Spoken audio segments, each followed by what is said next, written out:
Hey everyone, and welcome to our deep dive today.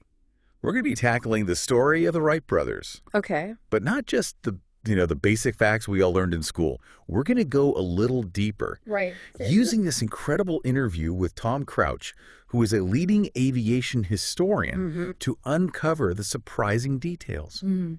about their journey, their genius, Yeah. and how their invention really did so much more than just get us off the ground. What's so interesting is how often the story gets simplified, Yeah. to just bicycle mechanics who got lucky. But the reality, as we're going to see here, is so much more fascinating. Like, yeah, I mean, everyone knows that they tinkered with bikes, but Tom Crouch actually says if another lucky bicycle maker had been going to do it, it would have happened a long time before December 17th, 1903. Wow. So that tells you right there that there's a much deeper story Yeah. that we need to get into. Absolutely. To really understand their success, I think we have to start with their upbringing. They were raised in a strict religious household by their father, Bishop Wright, a man who instilled in them a very strong sense of standing up for what's right. That's a great point. And you can actually see that fighting spirit become essential Hmm. when they had to later on defend their patents. Yeah. It's like they inherited that drive to Yeah. protect their work from their father. Yeah, it's a fascinating parallel for sure. But before we get to all the, drama and legal battles, we need to talk about their bicycle work. It's more than just a fun fact that they started out repairing, selling, and eventually manufacturing bicycles. This was during the height of the bicycle craze, Right. which, believe it or not, actually fueled the good roads movement, Yeah. literally paving the way for automobiles. That's remarkable. I never thought about that connection before. So they weren't just building bikes, they were part of this larger movement that was changing the landscape of transportation. Exactly. And even more interesting is how the mechanics of cycling, think about leaning into turns, constantly making adjustments, actually informed the Wright brothers' approach to flight control. That's a fascinating perspective. I hadn't considered how their bicycle work directly influenced their approach to flight control. Yeah, it's crucial to understanding their success. See, while most inventors at the time were focused on building inherently stable aircraft, the Wright brothers understood that dynamic responsive control was key, just like with a bicycle. This makes me wonder how different aviation history might have been if others had adopted that approach sooner. It's a great question, and it highlights just how innovative the Wright brothers were.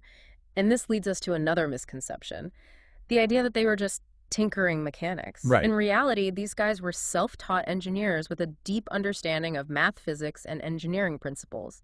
They devoured books and journals, constantly learning and expanding their knowledge. That's incredible. No fancy college degrees. Yeah. But they were on par with, and in many ways surpassing, the formally trained engineers of their time, and they weren't afraid to challenge the existing data either. Right, when they weren't satisfied with the aerodynamic data that was available, they took matters into their own hands. They built their own wind tunnel Wow, to test wing designs and gather precise measurements. that's the power of data. While their competitors relied on intuition, the Wright brothers were rigorously testing and iterating their designs based on real-world evidence. Talk about being ahead of their time. Mhm. And even their approach to propellers was groundbreaking. It's another area where their genius shines through. Most people think of propellers as simple blades, but the Wright brothers were the first to understand that a propeller is essentially a rotating wing, Okay. generating lift through its airfoil shape. Think of it like a bird's wing. That curved shape is crucial for generating lift, and they applied that same principle to their propellers. That's remarkable. Yeah. It seems like they really thought about every single detail. And speaking of details, their choice of Kitty Hawk, North Carolina for their flight experiments wasn't random either, right? Absolutely not. It was a strategic decision based on a variety of factors. They needed consistent wind for their gliders, isolation for privacy, and even a friendly local community. They meticulously researched weather data, corresponded with weather officials, Right. and ultimately chose Kitty Hawk because it met all their needs. So this wasn't a couple of guys just throwing darts at a map. They were methodical and strategic in every aspect of their work. Exactly. And speaking of methodical, their approach to funding their project was quite different from their main competitor, Samuel Langley. Okay. Langley had government funding and spent a fortune, but the Wright brothers were bootstrapping the entire operation. That's fascinating to think that they built their own engine because they couldn't find one powerful enough. That speaks volumes about their resourcefulness. Right, when they couldn't find a commercially available engine that met their needs, they decided to build their own. A simple yet effective design. producing 12.5 horsepower, enough to power their aircraft. And here's where Langley's story becomes even more interesting in contrast. He had this massive 52 horsepower engine, but no flight? The Whoa. Wright brothers achieved flight with far less power, all thanks to their focus on control and efficient design. It really highlights how brute force isn't always the answer. It absolutely does. Sometimes it's about working smarter, not harder, and that's a hallmark of the Wright brothers' approach. Okay, so let's talk about December 17th, 1903, the day that changed the world. Those first flights at Kill Devil Hills weren't just luck. They were the culmination of years of work, multiple attempts, setbacks like a damaged propeller, and a whole lot of persistence fueled their triumph. And get this, they even built this makeshift junction railroad launch system Wow. because of the sandy terrain. It's a great example of their problem-solving skills.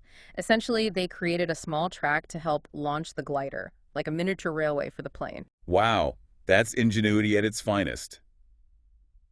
And of course, there's that iconic photograph of the first flight, captured by John Daniels, a local life-saving station worker. Imagine being the person to capture that moment in history. Right, what a stroke of luck to be there at that exact moment. And here's another interesting twist.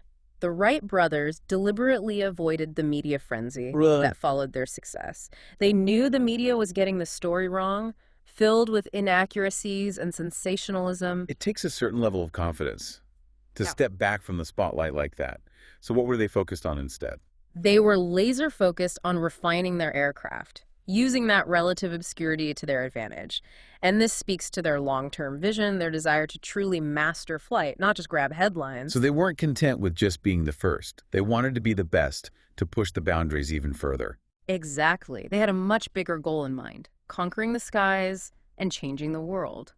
And as we'll see, that's exactly what they did. Their journey from those initial shaky flights to worldwide recognition is incredible. They achieved the first circular flights in 1904, showcasing real control of their aircraft. Then came the Wright Flyer III in 1905. This was a practical and reliable aircraft, a far cry from those earlier experimental gliders.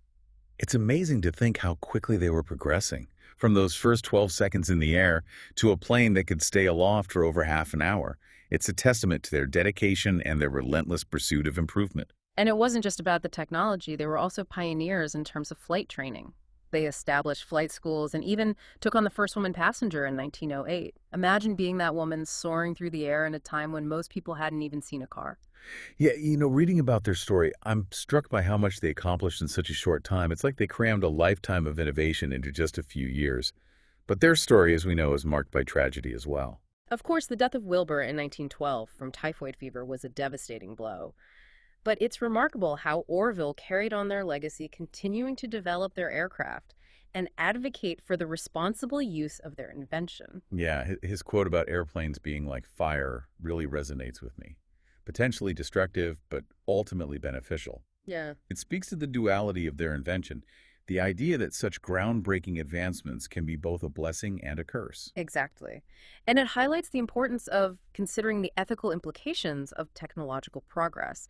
It's not enough to just invent something new. We have to think about how it will be used, how it might impact society. That's a powerful point and one that's incredibly relevant today. We're living in an era of rapid technological advancement, and it's crucial that we learn from the Wright brothers' example and approach these innovations with a sense of responsibility. Yeah, their story isn't just a historical curiosity. It's a roadmap for navigating the challenges and opportunities of the 21st century. Speaking of historical moments, can we talk about Orville's last flight in 1944? As a passenger in a Lockheed Constellation, piloted by Howard Hughes, no less. Oh, it's such a poignant full circle moment. Imagine him sitting there witnessing firsthand how far aviation had come since that first flight at Kitty Hawk. The wingspan of that constellation was longer than the entire distance of his first flight. Wow, that's incredible. It really drives home the magnitude of their achievement and how rapidly technology can evolve. It makes you wonder what Orville must have been thinking during that flight, seeing how his invention had transformed the world. I'm sure it was a mix of pride, awe, and maybe even a bit of apprehension. The world had changed so much, and the airplane had played a pivotal role in that transformation. His death in 1948 marked the end of an era, but their legacy lives on, not just in the countless planes that fill the sky, but in the spirit of innovation they embodied. And it's a legacy that transcends national borders. The Wright brothers' achievement belongs to all of humanity, a testament to the boundless potential of the human spirit. It's easy to get caught up in the technical details of their story. The wind tunnels, the propellers, the engines. But what truly sets them apart is their mindset, their approach to problem solving. They were relentless in their pursuit of knowledge, constantly experimenting, testing, and refining their designs. They weren't afraid to fail, to learn from their mistakes, and to keep pushing forward. And they did all of this with limited resources and no formal training. It's a testament to their ingenuity and their unwavering belief in their ability to achieve something truly extraordinary. And it's a powerful reminder that innovation often comes from unexpected places. It's not always about having the most money or the best equipment. It's about having the vision, the drive, and the willingness to challenge the status quo. Yeah, they weren't content to simply accept the limitations of their time. They dared to dream of something bigger, something bolder. And they had the courage to pursue that dream relentlessly. Their story is a testament to the power of human imagination, the importance of perseverance, and the transformative potential of a single idea. It's a story that inspires us to think differently, to push the boundaries of what's possible, and to never give up on our own dreams, no matter how audacious they may seem. And it's a story that's still being written today. The spirit of innovation that fueled the Wright brothers lives on in the countless individuals and teams who are pushing the boundaries of science, technology, and human achievement. Yeah, every time we see a plane take off, it's a reminder of their legacy, a reminder that the sky is not the limit when there are footprints on the moon. And that the journey of innovation is a continuous one, full of challenges and setbacks, but also filled with moments of triumph and wonder. The Wright brothers showed us that anything is possible if we dare to dream big, and that the only true limits are the ones we set for ourselves. Yeah, their story isn't just about conquering the skies. It's about conquering the limitations of our own thinking, about believing in our ability to shape the future. It's a story that resonates across time and space, inspiring generations to come to reach for the stars. It's funny, we often focus on the technological breakthroughs, but the Wright brothers were more than just brilliant engineers. They had this incredible sense of ethics, too. Absolutely. Remember how their father instilled in them that strong sense of justice. That really comes through in how they approached their invention and its potential impact on the world. Right. It wasn't just about the thrill of flight. It was about doing the right thing. And it's evident in Orville's quote about airplanes being like fire. Yeah. He acknowledged their destructive potential. Think about how quickly airplanes were weaponized, but also emphasized their ultimate benefit to humanity. It shows a real depth of thought, doesn't it? They weren't naive about the implications of their invention. They understood the complexities and the responsibility that came with it. And they were willing to fight for what they believed in. Their legal battles over patent infringement weren't just about money or recognition. They were deeply committed to protecting their intellectual property, ensuring that their invention wasn't misused. Yeah, those battles were long and exhausting.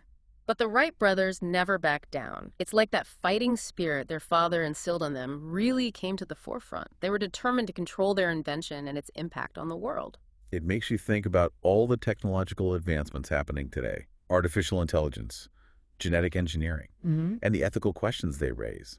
We're facing challenges that the Wright brothers probably couldn't have imagined. It's true, but their approach provides a valuable model for us.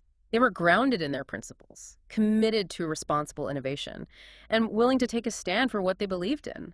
They didn't shy away from the tough questions. They wrestled with them. So as we wrap up this deep dive into the Wright brothers' story, I'm left with a sense of awe at their genius, but also a real appreciation for their integrity. They weren't just inventors, they were visionaries who dared to imagine a future where humanity could soar above the clouds. And they didn't just dream it, they made it happen. Their ingenuity, their persistence, their belief in human potential, it's all incredibly inspiring. It really is. The Wright brothers' story isn't just about airplanes. It's about the power of human imagination and the importance of using that power responsibly. And it's a story that continues to resonate today.